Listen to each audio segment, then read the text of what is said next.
Compañeras, compañeros, soy Gabriel Marcos Muñoz. En esta ocasión les voy a hablar sobre el análisis del artículo tercero de la Constitución Política de los Estados Unidos Mexicanos.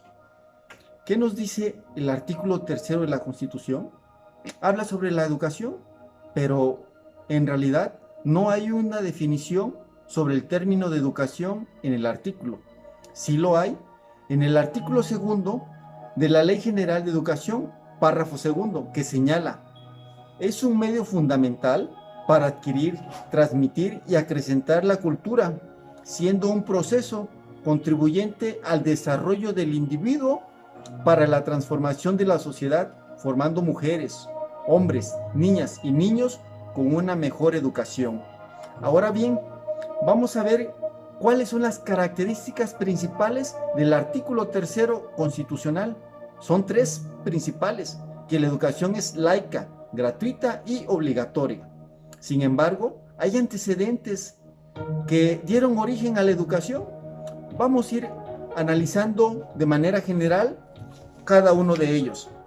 Nos dice que en la Constitución de 1824 fue el primer documento legislativo con vigencia jurídica, que fue en el artículo 50, fracción 1.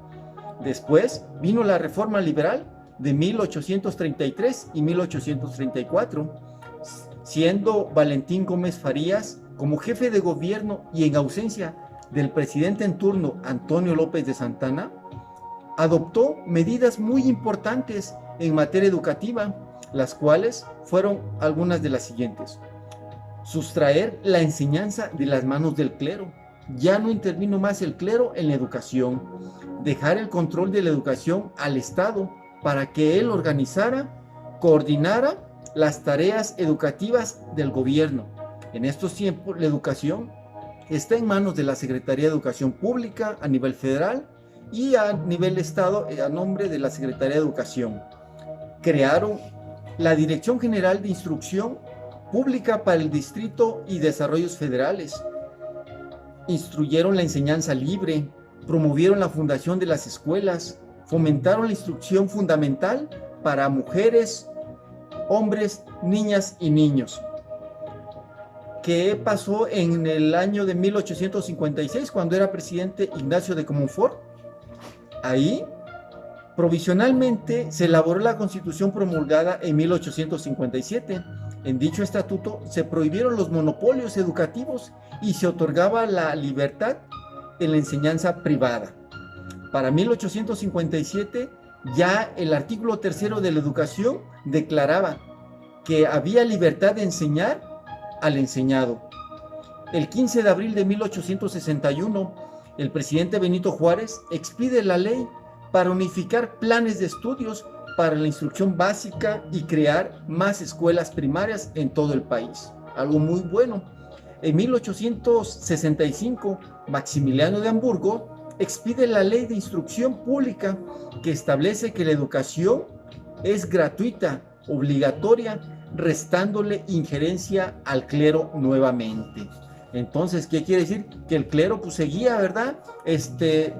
Metiendo ahí ciertas injerencias. Pero en 1867, Benito Juárez, con el apoyo de don Gavino Barreda, que él era un instructor del positivismo en México, promulgó la Ley de Organización a la Instrucción Pública para el Distrito Federal y Territorios, para reorganizar la educación en todo el país. En el año de 1869, nuevamente don Benito Juárez modifica la Ley Orgánica de la Instrucción Pública, pero siempre mantuvo que es gratis y obligatoria la educación para los jóvenes en ese tiempo. En 1874, el presidente Sebastián Lerdo de Tejada prohibió la enseñanza religiosa en los planteles oficiales, imponiendo enseñanza de moral laica. Para abril de 1881, Ezequiel Montes, como secretario de Justicia e Instrucción Pública con el presidente Manuel González, en el Diario del Oficial de la Federación Pública, publicaron la nueva ley que sustituyó a la de 1867. Para 1868 se promulgó la Ley de Instrucción Obligatoria que divide la educación elemental y superior, conservando sus características laica y gratuita.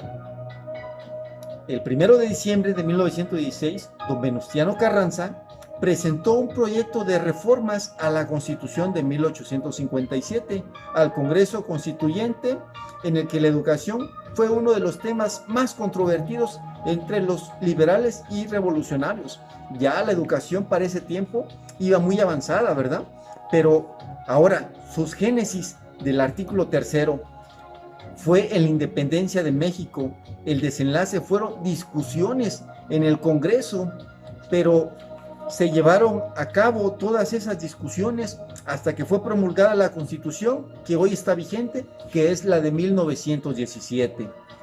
Para finalmente, en diciembre del 1916, se aprobó la propuesta de los liberales, asentando en la Constitución el artículo de la siguiente manera. Muy bueno, por cierto, la enseñanza es libre, pero será laica, la que se dé en los establecimientos oficiales de educación, lo mismo que la enseñanza primaria. Ninguna corporación religiosa, ningún ministro de culto podrán establecer o dirigir escuelas de educación primaria. También habla de las escuelas particulares, que tendrán que sujetarse a la vigencia oficial de las escuelas públicas.